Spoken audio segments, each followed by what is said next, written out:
first thing you want to do before working on any electrically driven air compressor is to make sure the compressor itself is turned off, the power to the compressor is turned off, and if possible, that the air compressor is unplugged from the power service. Once you feel you're sure that you've turned off the power to the compressor and disconnected any additional power sources that might operate the air compressor, you want to use your multimeter or an amp probe to check to make sure that you are sure that there is no power being delivered to the air compressor.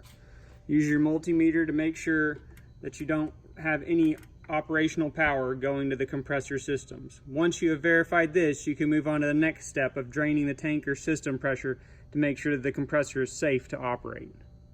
Once you've verified that the air compressor is turned off and all electrical power has been disconnected from the air compressor, you want to make sure that you drain the system pressure from the tank of the compressor where you're working with. Make sure that this pressure has been drained down to zero. You can check by checking your tank pressure gauge to make sure that it reads zero. You can also check by pulling the tank safety valve to also make sure that there is no pressure left in the tank. The tank safety valve is typically located somewhere near the gauge. Once you've checked all these things, your compressor is now safe to work on.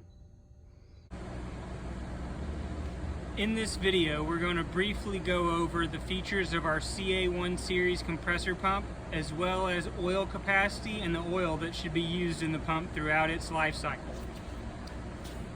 We have our centrifugal unloader elbow, our crankcase vent, which goes back to an intake valve, our oil drain, our oil fill, and our oil sight gauge. When the compressor pump is full of oil, the oil should be to the top of the red circle in the sight gauge.